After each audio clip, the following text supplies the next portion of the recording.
For those of you who are considering a second chance in the B quadrant or the I quadrant, I'd like to introduce you to my sweetheart Kim, because the B quadrant and I quadrant is not for everybody. But this is my sweetheart. The smartest decision I've ever made was getting married to Kim. It's a blessing, almost 30 years now. Almost 30 years. And when I met Kim, she was an employee in an advertising agency. But I was most impressed was you were going for the B quadrant. Yes. And you had a little network marketing business.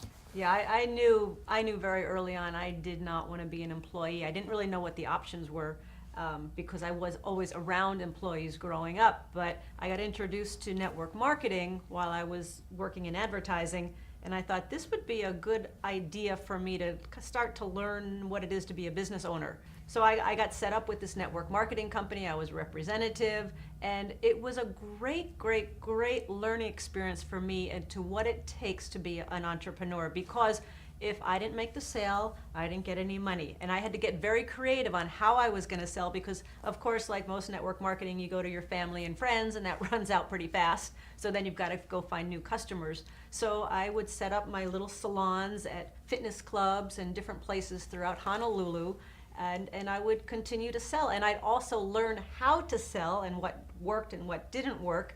But it was probably one of the best business trainings I could have had early on. And you had to teach other people how to sell in a role. Exactly. Yep. You had to teach others. You had to learn about leadership. So network marketing for me was a great way for me to discover if I wanted to become an entrepreneur. And so when I met her 30-something years ago, I said, man, she's got beauty, she's got brains, and she loves business. I do love business. And we've become business partners for 30 years now. I wouldn't be here without her today. And she and I developed the cash flow board game.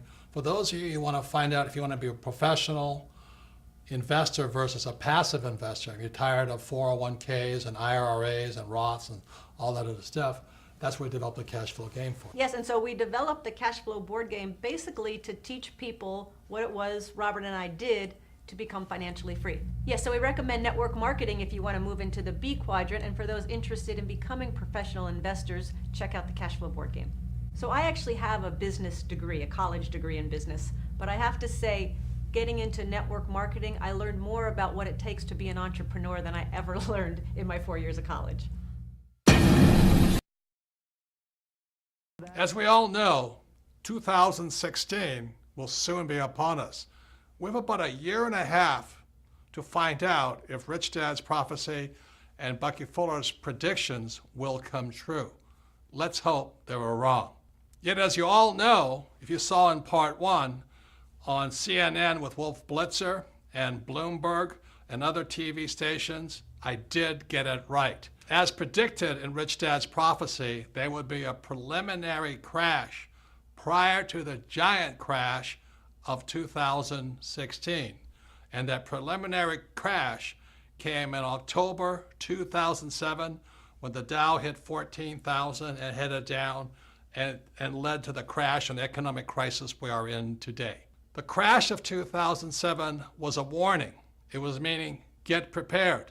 Unfortunately, Grunch is not making any changes, but the good news is you can. So that's why I wrote Second Chance. There are things that you can do to not be a victim of the coming giant crash, whether it comes in 2016 or a few years later. But it is coming. See, crashes can be good because crashes, like a coin, has three sides. You know, you can stand on the edge and look and say, well, which side of this crash do I want to be on? You know, on one side, the crash will wipe out millions of people, just as the crash of 2007 did.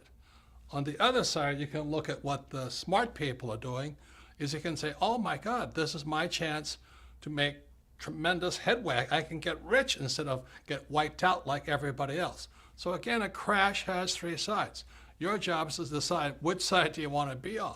You want to be on the side that gets wiped out, or you want to be on the side that makes fortunes because of it. See, the good news is, after 2007, many companies and many individuals started making changes. They said, look, we got to do something different. So those people, when the next crash comes, again, be it 2016 or a few years later, they'll be stronger, better, more prepared to do very well when that crash comes. So the good news is, in a crash, you can get richer much, much faster. I mean, after 2007, I thought I died and went to heaven. It was a wonderful time, except unfortunately, millions of people got wiped out because they didn't know what was coming. So remember this, it's really a good time in a crash because when things come down, you actually can get rich faster if you know what you're doing. For example, and let's say this doesn't happen, let's say the US dollar crashes, it goes down. Well, on the other side of it, if you're in precious metals like gold and silver, you can get rich really quickly. That's how crashes work. Another thing, if the dollar crashes, savers will be losers, but debtors will be winners. That's what we're coming up against in 2016. And if there is a crash in 2016, unemployment will go through the roof, which is bad for most people. But what will happen also is millions of people will want to join a network marketing company, or they'll finally want to learn to be entrepreneurs rather than employees. So there's good and bad, always three